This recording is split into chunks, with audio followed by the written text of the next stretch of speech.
전 세계를 아우르고 계십니다. 그리고 뭐 더 이상 설명이 필요 없으신 민주통합당의 김성건 의원님 모시고 말씀 듣는 시간 가지도록 하겠습니다. 힘찬 박수 부탁드립니다.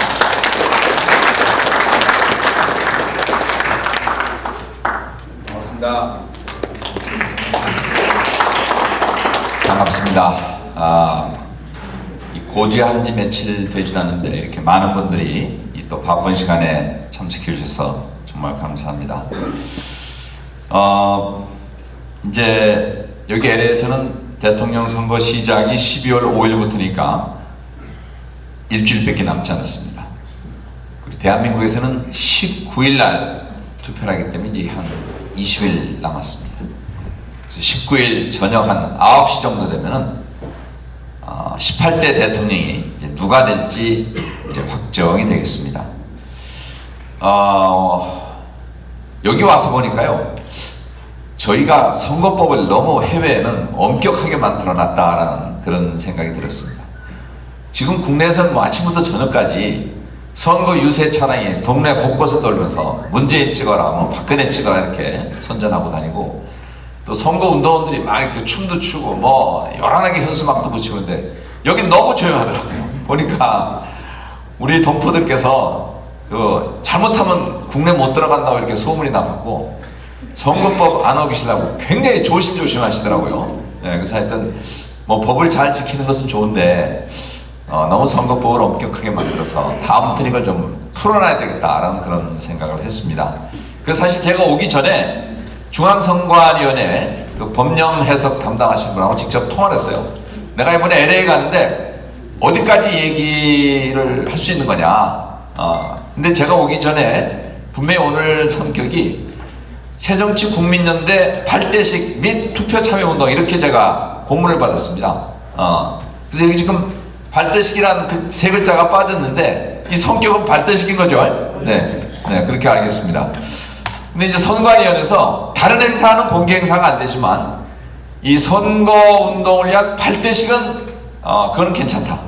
그리고 거기서 지지자들만 모였을 경우에, 그러니까 여기 아마 우리 민주당 또 안철수 우리 아마 기자분들하고 선관위원 빼놓고는 다 이게 지지자로 제가 알고 있습니다. 이렇게 지지자들끼리 모였을 때는 무슨 얘기를 해도 관계없다. 문재인 찍자, 뭐 누구 찍자 이렇게 해도 전혀 관계가 없다. 이렇게 이제 제가 듣고 왔는데 그것이 사전에 이제 통보가 안 됐는지 다들 그냥 잔뜩 얼으셔갖고 조심하시는데 뭐 어쨌든 굳이 뭐 말로 표현 안 해도 또 이신전심으로 잘 아시니까 또 긴 말씀은 안 드리겠습니다. 근데 이 국민연대가 과연 뭐냐? 민주당이면 민주당이지 국민연대가 뭐냐 이렇게 궁금하게 생각하실지 모르겠는데, 지난 23일 날 안철수 후보가 사퇴를 했습니다.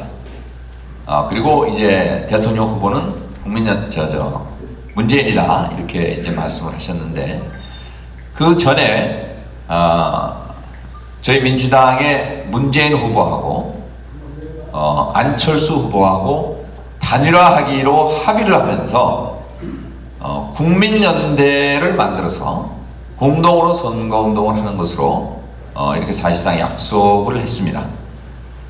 그래서 이제 안철수 후보가 사퇴를 하자 우리 민주당에서는 바로 이 새정치라는 건 이제 안철수 후보가 쓰는 말입니다. 안철수 후보가 희망하는 그런 새정치를 구현하기 위해서 범국민적인 그러니까 민주당의 틀을 넘어서 국민연대를 구성하자라는 제안을 했습니다. 근데 아직 국내에서는 지금 안철수 후보 쪽에 조금 그 내부 정리가 필요해서 국내에서는 아직 출범을 안 했는데 먼저 해외에서 출범을 해버렸어요. 그래서 안철수 후보가 사퇴한 바로 다음 날 11월 24일 날 LA에서 LA가 아니라 워싱턴 DC에서 안철수를 지지하시는 분들하고 문재인을 지지하시는 분들하고 이 새정치 국민연대 출범식이 있었습니다. 그리고 그 다음에 중국 상하이에서 또 며칠 전에 또 이 국민연대 출범식이 있었고, 어저께는 시애틀, 그리고 오늘 이제 우리 동포들이 제일 많이 사는 LA에서 이제 국민연대를 이렇게 출범을 하게 됩니다. 그러니까 이 국민연대 성격이라는 것은 전에는 이제 제가 이렇게 민주당 후보만을 위해서 했고, 또 우리 민주연합 그 자문위원들께서 민주당의 틀 속에서 했는데 이제 후보 단일화가 됐고 더구나 이때 그 심상정 후보도 또 사퇴를 하면서 문재인 후보를 지지한다 이렇게 했습니다. 그래서 소위 야권 단일 후보를 이제 중심으로 해서 선거에 승리하자 라는 그 이 캠페인이 소위 국민연대 캠페인입니다. 그래서 제가 들어가면은 이제 안철수 후보 쪽에 해외에서부터 먼저 시작을 했다. 너희들 뭐 하고 있냐? 빨리 저 연대 결성해서 선거운동 좀 잘하라고 이렇게 제가 촉구를 할 텐데 좀 한국에 있는 우리 저 안철수 후보 지지자들 그리고 또 문재인 지지자들 좀 빨리 연대 만들어서 잘하라고 박수 한번 쳐주십시오, 여러분.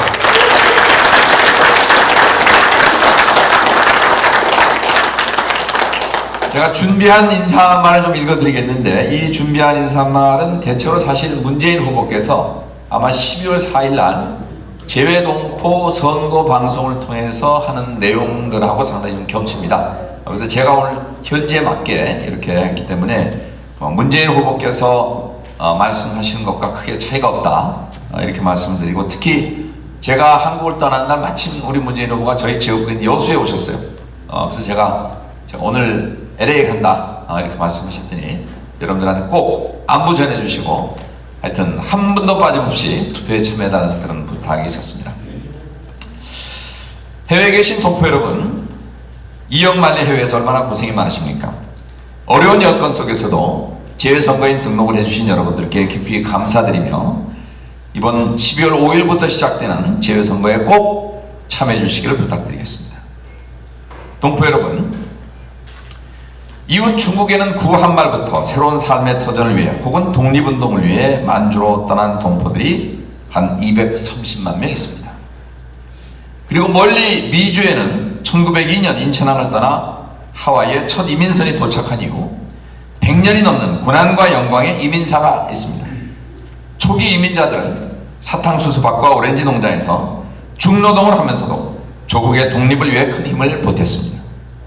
해방 이후 유학과 이민을 위해 미주로 가신 지금의 250만 동포는 조국의 근대화와 민주화에 큰 힘이 되었고 지금 미주 사회 각계각층에서 다양한 활동을 하고 계십니다. 그리고 또 가까운 일본에는 1910년 한일 합방 이후 생존을 위해 혹은 징용 징병을 당해서 현해탄을 건넌 동포들이 현재 90만 명 정도 있습니다.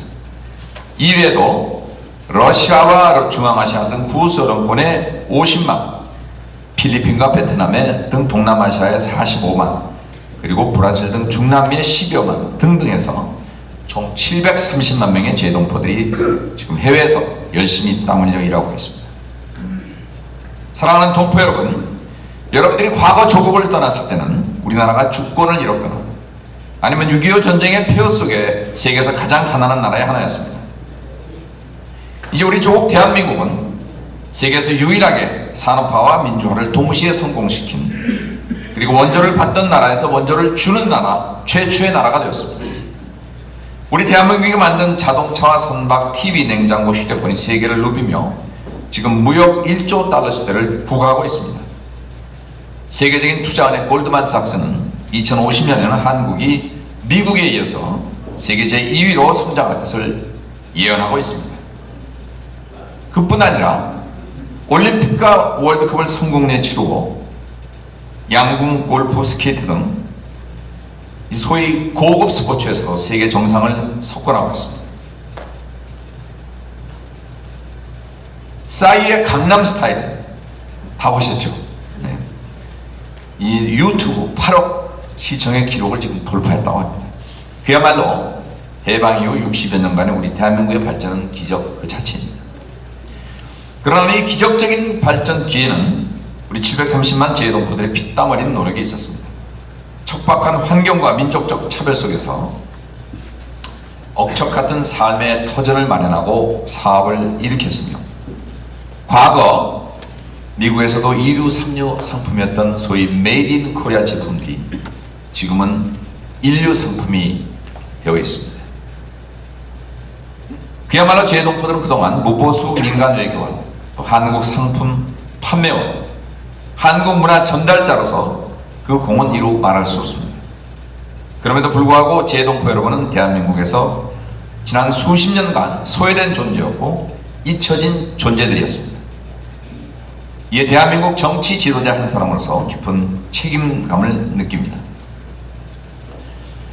이러한 동포들의 고생에 보답하기 위해서 저희 민주통합당은 오래전부터 재동포 문제들에 관심을 갖고 동포들의 권익 향상을 위해서 노력했으며 지금도 여러 가지 정책을 준비하고 있습니다. 첫째, 고 김대중 대통령께서는 해외 망명 시절 동포들의, 특히 미주 동포들의 권익을 수렴해서 복수국적 실현의 한 방법으로 2001년 재동포 출입국가 법적 지위에 관한 법률을 제정해서 여러분들이 오시면은 지금 거소증이라는 것을 받습니다. 그래서 국내 주민등록증에 그런 기능을 하고 있습니다.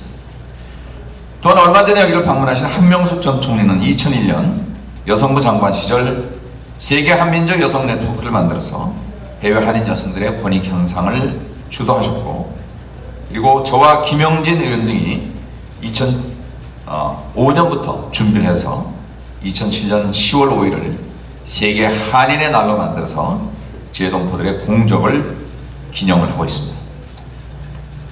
최근 저희 민주통합당은 안민석 의원이 대표 발의한 재외국민교육지원법을 당론으로 통과시킨 바가 있습니다. 이 법은 재외국민 자녀들도 국내 교육과정과 교육 환경에 준하는 학교 교육을 받을 수 있도록 하는 법안입니다. 이 법안은 현재 교육위 법안 소위를 통과했습니다마는 며칠 전 상임위원회에서 아쉽게도 새누리당이 동의를 하지 않아서 지금 이것이 통과가 되지 않고 있습니다. 이것이 통과가 되면은 해외에 있는 우리 재외국민 자녀들과 그리고 지금 2,000개를 넘는 한글 학교가 보다 많은 재정적 지원을 받을 수 있기 때문에 저희 민주당에서는 재동포 정책 중에 가장 중요한 것이 재외국민들 교육의 지원이고, 특히 한글 교육 지원 문제라 생각하고 이 법을 꼭 이번 금년에 통과시키려고 노력하고 있기 때문에 여러분들 좀 크게 박수를 치셔서 새누리당이 반드시 좀 동참할 수 있도록, 그리고 혹시 새누리당 지도자들이 오시면 그 말씀 꼭 하세요. 왜 국회에서 재외국민 교육법 통과시키려고 그러는데 왜 새누리당에서 찬성 안 하느냐, 꼭 그 말씀 해주시기 부탁드리겠습니다. 또한 재동포들의 참정권이 보장되었음에도 불구하고 아직도 국민들이 등록과 투표의 불편함을 호소하고 있습니다. 저희 민주당은 우선 재외 공간이 없는 아프리카나 그런 아시아 오지에서 일하는 재외국민부터 1차로 우편과 인터넷 선거 투표가 가능하도록 하고, 그리고 중장기적으로는 저는 아마 다음 선거부터 가능할 거라고 생각합니다. 재외 모든 국민들이 우편 또는 인터넷으로 등록과 투표가 가능하도록 노력을 하겠습니다. 사실 이번에도 여러분들 전자 이메일로 등록을 할 수 있게 마지막에 만드는 바람에 막판에 투표율이 올라갔습니다. 그것도 제가 발의를 해서 통과됐다는 걸 이 자리에서 말씀드립니다. 저희는 한다면 합니다. 여러분들이 원하면 합니다. 또 저희 민주당에서는 재동포들의 거주구에서의 정치적, 경제적 지위 향상을 위해서 병역과 납세 의무를 다한 국민들에 한하여 복수국적 허용의 확대를 위한 제도적 개선을 준비하고 있습니다. 이 얘기는 뭐냐면은 여기 지금 나와 있는 젊은이들이 뭐 영주권을 갖거나 뭐 유학을 왔거나 부모님들 따라왔거나 해서 20살이 넘으면은 대체로 미국 국적을 많이 신청을 합니다. 그러면 이제 우리나라 국적이 없어지는 거예요. 미국 국적을 취득하면 자발적으로. 이렇게 되다 보니까 지금 매년 그런 인원이 몇천 명이 됩니다. 이게 병력 자원의 손실이기도 해요. 그래서 제가 지금 법안을 이번에 새로 내서 37세가 될 때까지는 이분들이 미국 국적을 취득을 해도 대한민국 국적을 상실시키지 말고 그냥 놔두자. 37세라는 것은 그 남자들 경우에 병역 의무 시효가 끝나는 시점입니다. 37세 이상이 되면 이제 그 군인 징집을 안 해요. 이제 예비군인 하지. 그래서 37세 이전에 이분들이 병역을 하면은 그 복수 국적을 영구히 주도록. 그럼 대한민국은 병역 자원 확보해서 좋고 이분들은 복수 국적을 확보해서 좋은 겁니다. 그리고 병역도 반드시 한국에 와서 할 것이 아니라 여러분들 옛날에 방위라고 했죠. 방위. 저도 방위였어요. 그 군대를 안 가고 대체복무를 하는 제도가 있습니다. 지금 한국에도 공익근무요원이라고 해갖고 중소기업이라든지 공공기관에 한 2년 근무를 하면은 그 병역과 같은 이제 인정을 해줍니다. 그래서 이분들이 굳이 한국까지 들어가지 말고 지금 해외 영사들이 굉장히 모자라요. 영사 인력이 굉장히 부족합니다. 지금 곧 재외국민보호법이라는 것도 이제 발의가 되는데 이 재외국민보호법이 발의돼서 이것이 제대로 기능을 하려면은 그 세계 각국에 있는 영사 인력을 몇 배로 늘려야 돼요. 그래야지 여러분들에게 여러 가지 그 서비스를 해줄 수가 있습니다. 근데 그 예산이 없어서 못하는 거예요. 그래서 지금 해외에 있는 이 병력 자원을 한국 가서 군대에 복무하지 말고 여기서 출퇴근하면서 영사 업무를 보게 해라. 한 2년 동안. 그러면 군 복무도 대신하게 해주고 그분들한테 복수 국적도 줘서줬고 그리고 본인은 병역을 의무하고 복수 국적을 맡게 되니까 좋고 그러니까 이렇게 되면은 본인도 좋고 대한민국 국민도 좋고 해외 우리 동포도 좋은 겁니다. 일석삼조예요. 그래서 이 법안을 지금 준비하고 있다는 것을 좀 주위에 잘 알려주시길 바라겠습니다. 이거 되면 좋겠죠? 네.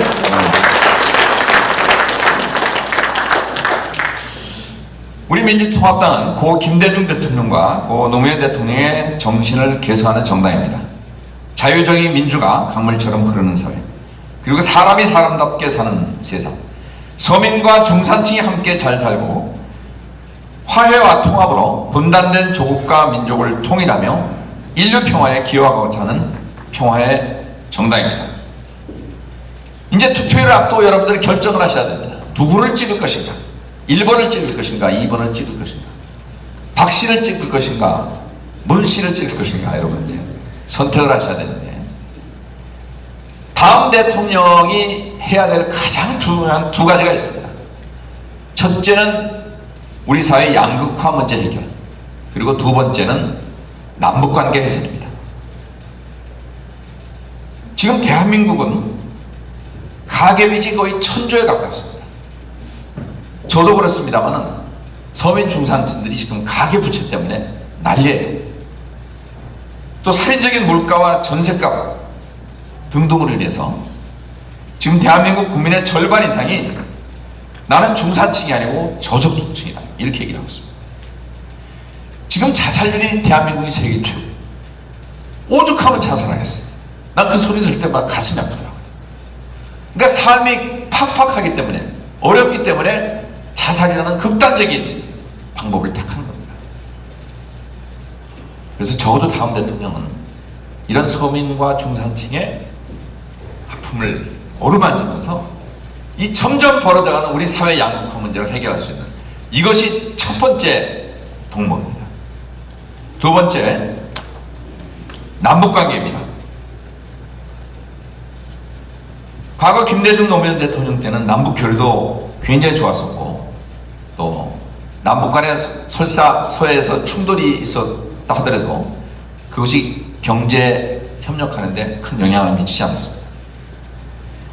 근데 지난 5년 동안 이명박 정부 들어와서 금강산 관광, 개성 관광 지금 완전히 문 닫았습니다.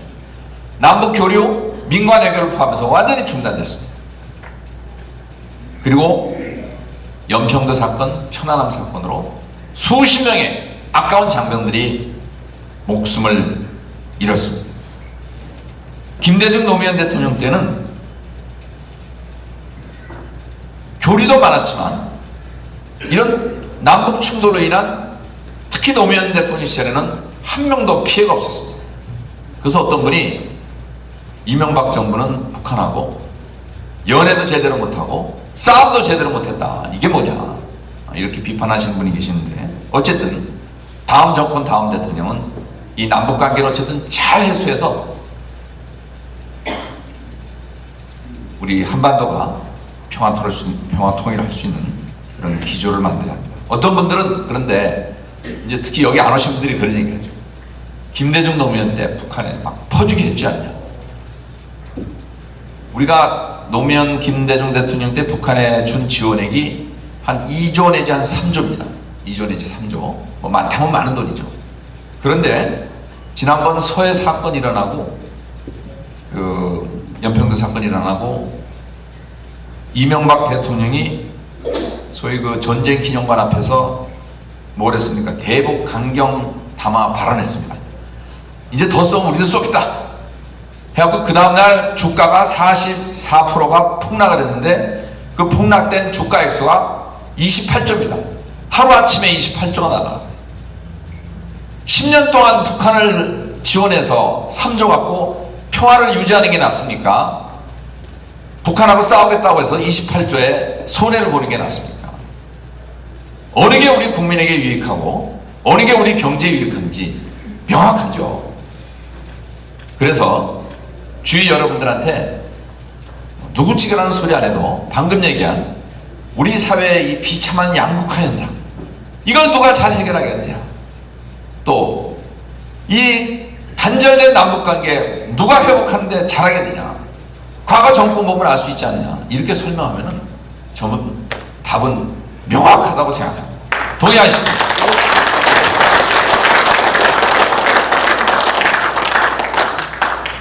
여기는 이제 국민연대 발대식이기 때문에 제가 문재인 후보하고 안철수 후보에 대한 말씀을 좀 드리겠습니다. 제 문재인 후보는 청와대 민정수석, 시민사회수석, 대통령 비서실장 등을 역임하면서 아마 지금 나와 있는 어떤 후보보다도 대통령의 입장에서 국민을 5년 동안 국정을 경험한 그런 후보입니다. 물론 뭐 노무현 대통령 시절에 잘못한 게 있다라고 이렇게 지적하시는 분들 겸손히 받아들이겠습니다. 그러나 어쨌든 또 그런 실수의 과정이 있기 때문에 아마 더 잘하실 것으로 이렇게 생각합니다. 모 후보께서 이렇게 여성 대통령을 얘기하시지만 좋습니다. 여기 우리 여성들 많이 나와 있는데 여성 대통령 언젠간 또 나와야 된다고 생각을 해요. 근데 그것도 중요하지만 여성도 사람이거든요. 사람이 먼저다.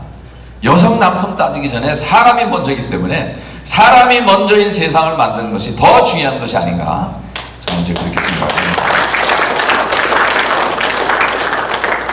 그리고 이분은 변호사를 하시면서 늘 약자의 편에서 인권을 옹호하시는 역할을 했고, 저기 경희대학교에서들 많이 오셨는데 이 문재인 후보가 경희대학을 나오셨어요.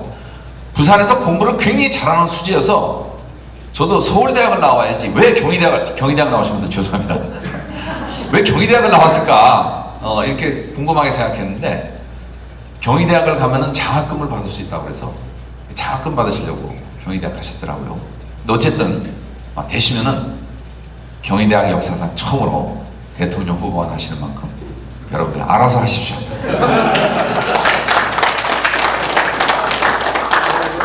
그리고 저희는 마지막으로 이번에 후보 단일화에 응해주신 안철수 후보에게 깊이 감사를 드립니다. 저희는 반드시 안철수 후보가 갈망한 새정치의 꿈이 우리 모두의 꿈이라고 생각하고 야권 단일 후보로의 무거운 소명의식을 갖고 그 책임을 다하도록 하겠습니다. 아시다시피 이번에 그 단일화 과정이 여론조사로 끝이 났으면은 조금 더 후유증이 없었을 텐데 그냥 사퇴를 이렇게 하다 보니까 안철수를 지지하시는 분들이 상당히 내부적으로 진통이 있는 모양이에요. 그래서 사실은 해단식을 좀 일찍 하고 안철수 후보가 문재인 캠프에 참여를 하려고 했습니다만은 심지어 자살 파동도 생기고 등등 이렇게 좀 시끄러워서 일단 좀 내부 정리를 하고 선거를 같이 하자 해서 아마 저희들이 예측하건대 내일이 이제 12월 1일이기 때문에 이번 주말 정도에는 안철수 후보가 문재인 후보의 선거운동에 참여하는 그런 이제 선언을 할 것이다, 그렇게 전망을 하고 있습니다. 그리고 본인도 사실 대국민 약속을 했습니다. 본인은 어쨌든 정권 교체를 위해서 단일화한다 이렇게 얘기했고, 본인 스스로가 백의 정권을 하겠다 이렇게 한 만큼 선거운동 분명히 하실 것으로 믿고, 어쨌든 이 안철수 후보의 지지표가 굉장히 중요합니다. 지금 안철수 후보를 지지했던 분들의 절반은 문재인 쪽으로 가고 한 20몇 프로가 또 박근혜 후보 쪽으로 가고 나머지 25%가 지금 부동층인데 이 부동층의 향배가 지금 누가 당선되느냐를 가르는 그런 그 중요한 표라고 하기 때문에 어쨌든 안철수 후보께서 열심히 해줄 것으로 이렇게 믿습니다. 마지막으로 존경하는 해외 동포 그리고 재국민 여러분, 이번 선거는 정말 우리가 과거를 청산하고 새로운 미래를 열어가는 그런 중요한 대통령 선거입니다. 이제 새로운 정치를 바라는 모든 국민은 하나 되어야 됩니다. 국내도 국외도 하나입니다. 우리 5천만 대한민국 국민과 2,400만 북녘 동포 그리고 730만 해외 동포가 모두 함께 잘 사는 상생과 통합과 평화의 시대를 열어갑시다. 그리하여 21세기 위대한 한민족의 시대를 열어갈 것을 여기 계신 모든 분들과 기원하면서 제 축사에 가름하겠습니다. 감사합니다.